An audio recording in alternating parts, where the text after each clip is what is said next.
collectivités territoriales, la mission sénatoriale sur l'outre-mer et la mission des sénateurs Monique Cerisier-Benguiga et Jean-François Poncet sur le Proche-Orient. L'été sur Public Sénat, c'est toujours plus de Sénat. Rendez-vous à la rentrée pour de nouveaux programmes.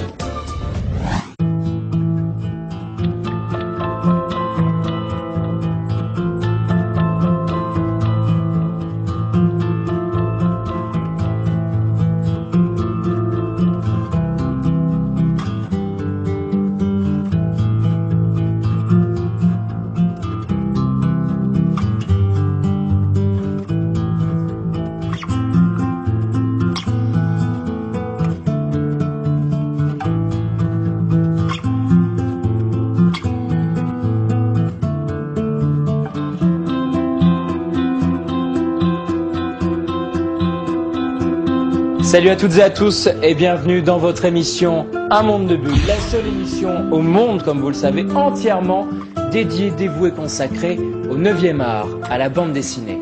Le 9e art porte bien son nom aujourd'hui. Je vous propose une rencontre exceptionnelle avec Miguel Prado, un auteur qui se fait rare en bande dessinée. Il va nous expliquer pourquoi. Et aussi dans les médias, Miguel, on vous voit rarement. Vous aimez cette discrétion ? Ah oui, bien sûr, c'est en position choisie par moi-même à ce point. Mais bon, rare, je ne sais pas si ça c'est le mode juste. On fait, bon, j'ai l'habitude de visiter le festival, les salons, bande dessinée, livres, etc. Mais c'est vrai que bon, je ne fais pas beaucoup de vie sociale. D'accord. Alors Miguel, vous êtes né dans une époque particulière en Espagne, c'était sous le franquisme, le régime franquiste. Qu'est-ce que vous gardez de votre enfance? Est-ce que c'était difficile ou est-ce que pour vous c'était une enfance Bon, vraiment, nous sommes déjà nous pouvons dire la dernière génération de franquisme. Je suis né presque aux années 60, je suis né le 58. Alors oui, vraiment c'est l'enfance que j'ai passée dans le franquisme. Mais le souvenir que j'ai le plus fort, c'est bien sûr de mon adolescence, qui c'est déjà une adolescence tout au contraire. Tu peux imaginer un adolescente qui arrive justement avec l'aperture, avec la démocratie, c'est formidable. Une époque, je vivais avec 18, 20 années, la Movida, l'Espagne qui arrive à la modernité. Alors j'ai presque tous les souvenirs plus, comment dire, gris de franquisme, presque oubliés, éliminés. On abandonnait le noir et blanc, on découvrait la couleur un petit peu. Hein. Oui. Alors, les premières bandes dessinées que j'ai retenues dans ta carrière, il y a Demain les dauphins et Chienne de vie.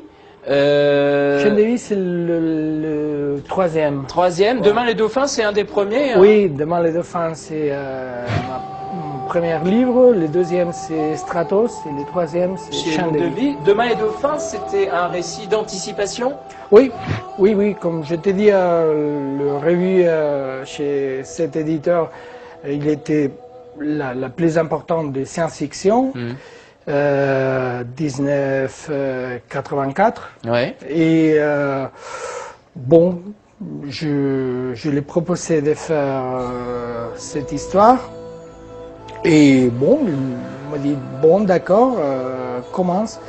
Et bon, pour moi, il était formidable parce que vraiment, il était, je crois, peut-être la 5e bande dessinée que j'ai fixée. Alors pour moi, il était comme faire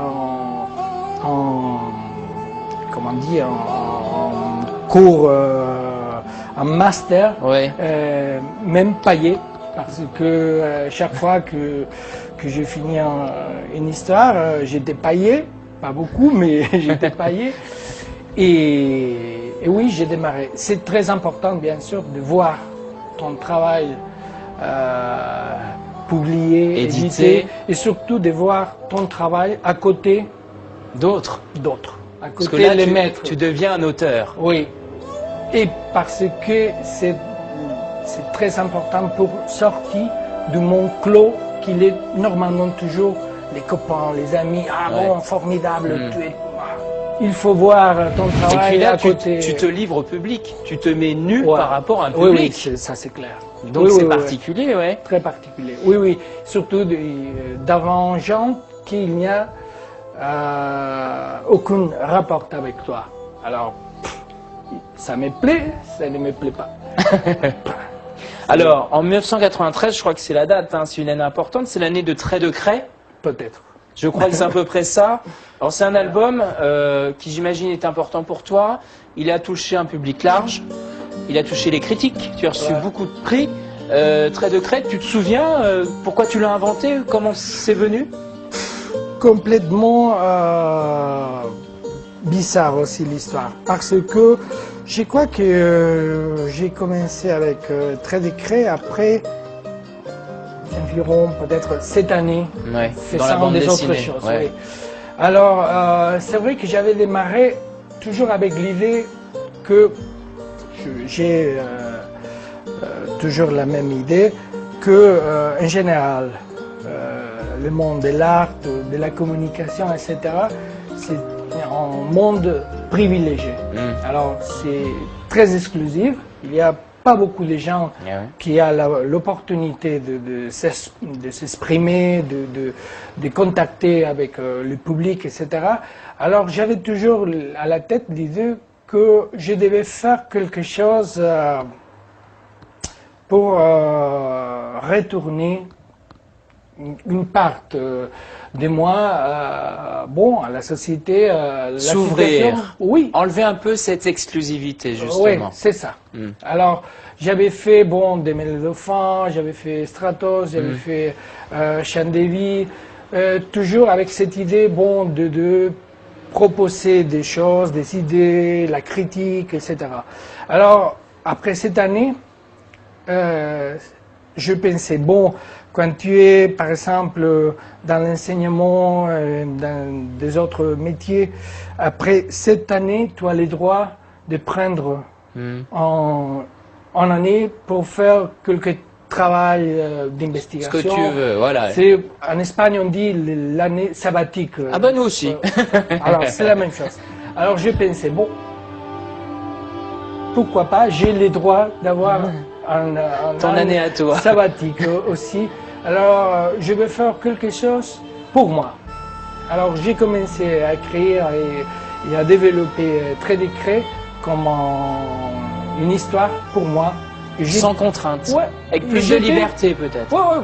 Bon, en fait, je n'avais contrat avec aucun des autres livres. Mais c'est vrai qu'avec Trait de Craie, je démarrais sans penser au lecteur, à l'éditeur, à rien, uniquement à moi.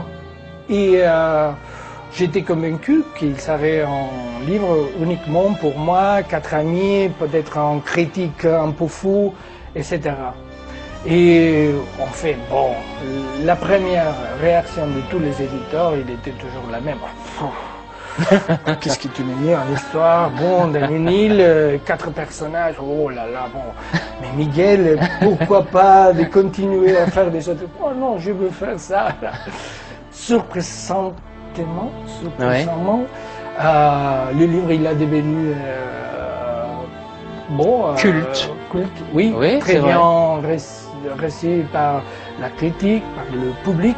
On fait, bon, c'est un livre qui est continuellement réédité, imprimé.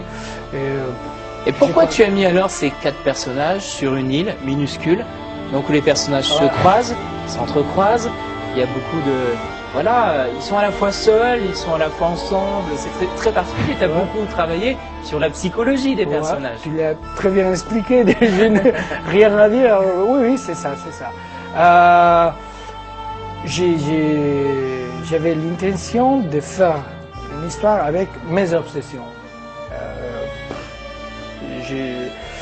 c'est vrai qu'au moment de démarrer, à l'époque, peut-être je n'avais si clair les idées, mais après, avec la distance, avec du temps, j'ai vu que c'est vrai, il y a des points communs entre beaucoup de mes histoires. Il y avait bon, les difficultés pour la communication, l'incommunication, le jeu avec l'amour, on dit les désamours, non? Oui, le oui, désamour. Oui, tout ça, les sentiments qu'il est toujours en mon temps un problème de communication parce que tu as un sentiment, tu dois l'exprimer, tu dois. Alors tout ça, j'ai essayé de le mettre dans un lieu clos, contrôlé, Ouais. avec des règles de jeu imposées par moi. Alors c'est un peu un jeu théâtral. Oui. Tu es le metteur en scène. Oh oui, c'est ça. Ouais. C'est ça. Et en mon temps, j'ai basculé, comme d'habitude, j'aime bien de faire ça, entre la réalité et un peu les rêves, la côté plus onirique Ouais. et beau. Je ne sais qui dira plus, oui, oui. Alors il y a un autre album, mais je crois que tu n'aimes pas le titre, parce qu'ils t'ont pas demandé ton avis, c'est Venin de femme. Ah oui. Alors Venin de femme, c'est une histoire incroyable, c'est qu'il est sorti en France, mais c'était pas le titre que tu avais choisi au oui. début. Le titre original, c'est Tangence. Vengeance. Tangence. Tangence. Que c'est la figure de la géométrie. D'accord. Pour que je crois qu'il était bien pensé pour parler de précisément de personnages, toujours en homme, en femme, qui se trouvent qu'ils sont en relation amoureuse et qui sa relation finit.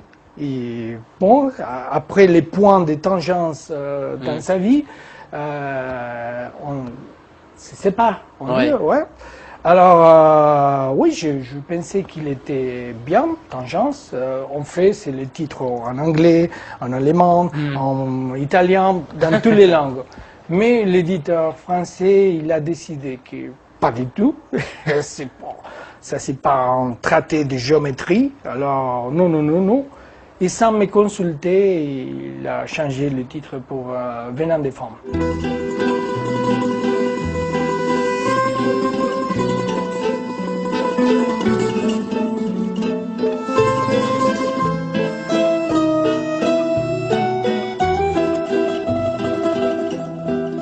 Alors Venin de femme, ça fait un peu misogyne, parce qu'on se bien dit, sûr.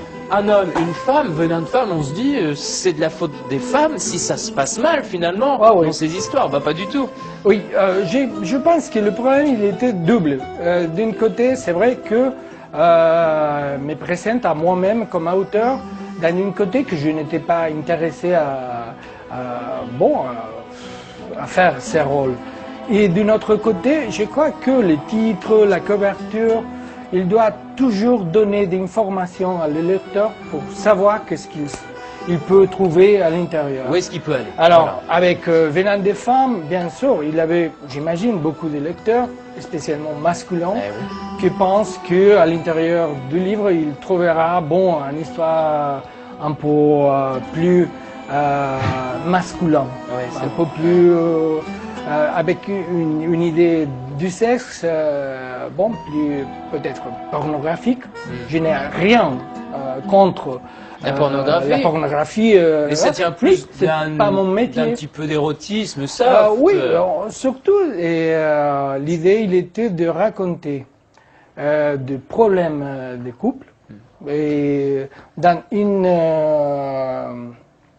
on dit eschatos aussi de la société très particulière. Tous les personnages, ils sont bon, des artistes, des gens rapportent avec bon, les professionnels, etc. Classe, médias hautes. Alors, l'idée, il était de l'échec de relations amoureuses par poser en premier lieu les ambitions personnelles et tout ça. Alors, tous les personnages, ils sont bon, son carrière, son intention de se développer lui-même, etc. Alors bon, finalement, c'est les sacrifices d'un côté de la vie pour un autre. Alors tout ça, si tout ça devient uniquement venant des femmes, bon, la femme fatale, oh là là. Alors, ce qui est quand même formidable dans Venin de femme, c'est qu'on voit que tu prends un vrai plaisir à dessiner les couples Ouais. et à dessiner les femmes. Et à dessiner les hommes. Aussi. Oui, je crois. Mais les hommes sont quand même plus habillés. Et notamment, il y a un chapitre où toujours. l'homme reste habillé et il fait déshabiller la femme. Oui, ça c'est vrai. J'imagine que c'est très difficile d'éviter. Je suis un homme, j'aime bien les femmes, j'aime bien les corps féminins, c'est vrai. Et c'est vrai aussi que j'aimais de jouer avec ces rôles un peu imposés socialement aussi. Il est même aujourd'hui, il est bien plus facile d'accepter de voir le nu féminin que le nu masculin. C'est normal dans la peinture, dans la publicité, dans le cinéma. Alors il était un peu aussi à l'intérieur du jeu que je proposais, ces jeux avec les deux rôles. Mais c'est clair aussi que j'aime bien de dessiner les femmes. Alors Miguel, ce qui est très étonnant, c'est que les gens ne savent pas forcément que tu as travaillé avec les Américains. Ouais. Alors déjà, moi j'étais stupéfait, tu as participé à l'adaptation de Men in Black en dessin animé. Oui, oui. Comment t'es arrivé là-dessus? Bon, il y a une part de ma carrière qui est un peu magique. J'aime bien. J'ai toujours la sensation de me rencontrer avec des choses imprévisibles pour moi. Et par exemple, dans ces cas, je reçois un appel américain pour me dire si je suis intéressé à participer dans une production de dessins animés. Bon, ça dépend. Je pensais oui, c'est formidable pour moi pour connaître le métier. Mais ça t'a pas inquiété de passer de, je sais pas, Venin de femme à Men in Black en dessin animé? Oui. C'est formidable, mais la passerelle est considérable. Oui, très considérable, oui. Mais en mon temps, j'aimais toujours, je crois que mes livres, ils sont à ces points clairs entre Demain les dauphins, Stratos, Chaîne de vie, Trait de craie. Les changements, ils sont toujours Importants. oui, importants. Parce que, à ce point, je ne suis pas fidèle à moi-même. Je ne suis pas un auteur des styles. L'histoire que je veux raconter, je ne peux raconter de la même façon Trait de craie que Demain les dauphins ou que Chant de vie. Alors, je dois trouver une autre style d'image, des couleurs, des dessins. Et pour moi, ça c'est un plaisir. Je viens de faire ça. Alors, changer et faire des dessins plus côté cartoon, etc. Bon, C'est marrant. Alors, ce qui est étonnant, c'est que tu as continué avec les Américains, avec une expérience incroyable. Ouais. Pour tous ceux qui aiment le comics américain, c'est Sandman, oui. qui est un des super-héros américains, et tu as aussi travaillé dessus. Mais bon, ça, tu sais, normalement dans le festival, il y a un moment très particulier qui c'est l'après-dîner. Oui. Avec- On rencontre beaucoup de choses. Oui, On a avec- un petit peu bu parfois. Oh oui, c'est ça, tu l'as très bien montré, oui. T'imagines Angoulême, au revoir, après tout la soirée des séances de dédicaces et tout ça, bon, oui, merci, au revoir. Alors tu arrives au resto, tu fais les dîners, bon, tu bavardes avec les copains. Alors, je ne me souviens pas s'il était à Angoulême, à Barcelone, nous, avec Gaïma, ah Miguel, nous devons faire quelque chose ensemble. Oui, bien sûr. Ouais. c'est comme ça. Mais il t'a rappelé. Gaiman, il se voit qu'il est très contrôlé, bien plus que moi, et il pense les choses qu'il dit. Alors, 4 années après, je reçois un email de lui, un courriel. Miguel, je crois que j'ai trouvé l'histoire pour toi. C'est ça. Bon, il m'expliquait l'idée pour le livre. Bah, super, oui, je le ferai. Alors, je faisais l'histoire de Sandman. Pour moi, il était rigolo parce que c'est clair que l'univers Sandman, il est bien loin de mes univers d'habitude. Mais en même temps, il était un peu comme les dessins animés. Je pensais, bon, super de faire un travail de fantasy, que normalement je ne fais ça, de travailler même avec le monde d'un autre, de Gaiman, mais avec des personnages qui sont déjà une personnalité. Alors, même mon histoire, son histoire, mais l'histoire pour moi était très particulière parce que tous les autres frères de Sandman sont dans l'histoire. Alors, j'avais l'opportunité de dessiner pratiquement tous les personnages dans la même histoire.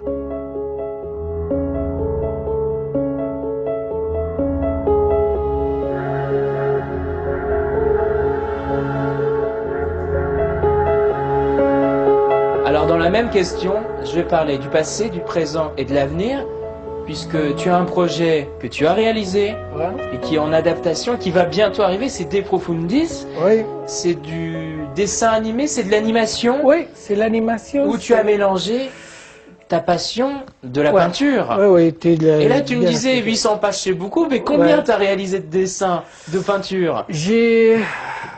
Pour le film, c'est un film de 80 minutes, c'est le standard d'animation. Et j'ai fait 10 000 dessins.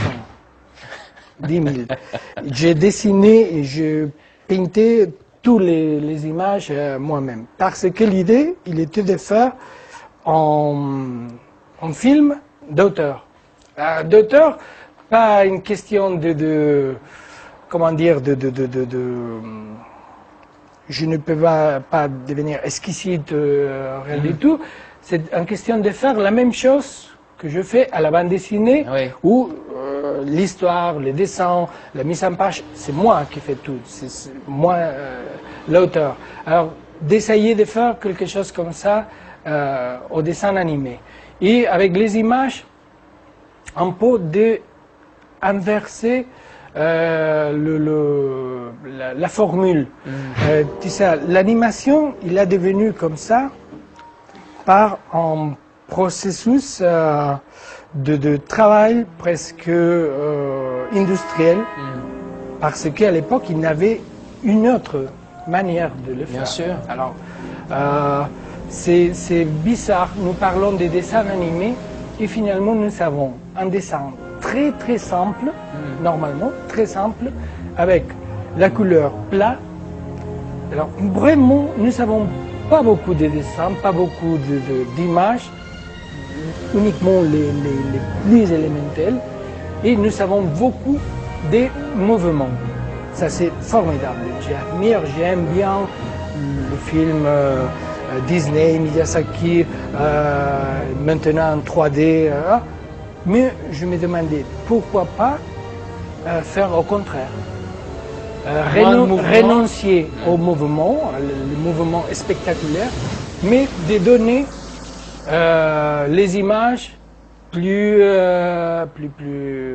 fortes, avec la couleur, la matière, la texture, le dessin vraiment d'auteur. Je suis convaincu, si tu vois le Men in Black, tu peux dire, bon oui, ça se ressemble au dessin de Prado. Mais si tu vois des profundistes, tu dis, ah, c'est le dessin de Prado. Alors, ça c'est complètement différent, à mon avis. Et je crois que le résultat, il était bien à ce niveau. Mais comment on vit une expérience quand même, Miguel, où tu as dû donné beaucoup de toi, de ton énergie, de ton imagination, de ta passion, même physiquement, de travailler une fois toi. dans ma vie. Une fois. Mais comment on le ressent quand tous les jours on y retourne en disant il faut que je travaille, il faut que j'avance, il faut que... Oui, si j'ai, comment on dit, si je savais, si je sais d'avance, si t'avais su, oui, ouais. si j'avais su d'avance tous les travaux, toute l'énergie, etc., jamais fait. Ouais. Mais après 2 ans de travail, à la moitié, je pensais, bon, soit je pense 2 années perdues, Poubelle. et à la poubelle, je recommence avec ma vie, ou je reste 2 ans en plus, j'essaie de le finir. Alors, je suis contente, mais pratiquement les 2 années suivantes à la fin du projet, pour moi, ils étaient la morte. J'ai resté complètement épuisé. Ouais. Complètement. Même mentalement, je n'avais pas capacité de création, de rien de ça. C'est pour ça que j'ai décidé, bon, ça c'est bien, j'ai essayé, je viens fini et en mon temps, il y a beaucoup de choses que j'ai découvert pendant tous les processus. Alors, j'espère pouvoir employer toutes ces choses que je pris dans des autres projets plus standards, avec plus de gens et un peu plus acceptables. Miguel, est-ce qu'avec les années qui sont passées, toutes les expériences que tu as eues différentes, quelle relation tu as finalement avec le papier, avec le dessin, avec la peinture? Est-ce que tu t'en rends compte? Est-ce que c'est une sorte d'addiction, de drogue? Oui, bien sûr. Ouais. Et à ce point, j'ai toujours honte de dire parce que ça me rassemble trop, comment dire, voilà. Mais c'est un rapport d'amour. C'est physique. Oui, oui, par moi. Et il serait presque impossible pour moi d'imaginer ma vie sans dessiner, sans peindre, sans inventer des histoires. Alors, je suis convaincu que, comme je dis déjà, je suis un privilégié parce que je peux vivre de ce que je fais. Mais si j'aurais besoin de travailler dans notre métier, à la banque, tout ça, je suis convaincu que je serais le typique, le cliché, le mec qui arrive à la maison et prendre après toute la soirée à dessiner, à faire des choses, et les week-ends et tout ça. Bon, j'ai la possibilité de faire normalement, d'employer mon temps à faire ça et j'aime bien. Et c'est vrai, c'est comme en drogue parce que je pense beaucoup, et je le parlais avec des copains, c'est bizarre, les temps que les êtres humains normaux, ils ont pour vraiment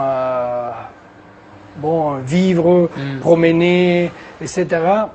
Bon, j'ai eu une vie normale aussi, mais c'est vrai qu'il y a en 90% de mon temps qu'il est toujours focalisé, on dit, sur les histoires, les dessins. Je ne peux pas éviter, je suis dans les métros et je suis fait sans conscience, mais en analyse du visage, de vêtements, de l'histoire, qu'est-ce qu'il fait, c'est jeune fille là, à lire en lettres. Alors, oui, j'imagine que c'est une déviation mentale, mais pas dangereux. Pas dangereux, c'est vrai. Merci Miguel, merci beaucoup. On te retrouve dans tous ces albums, Des Profundis bientôt, et plein d'autres choses. Merci à toi. Merci à vous. Bon vent, bon retour en Espagne chez toi. Vous venez de suivre ce portrait de Miguel Anso Prado. Voilà, je suis très heureux de vous l'avoir fait découvrir, en tout cas son visage. Vous connaissiez sans doute son travail. C'est la fin de ce monde de bulles spécial. Vous pouvez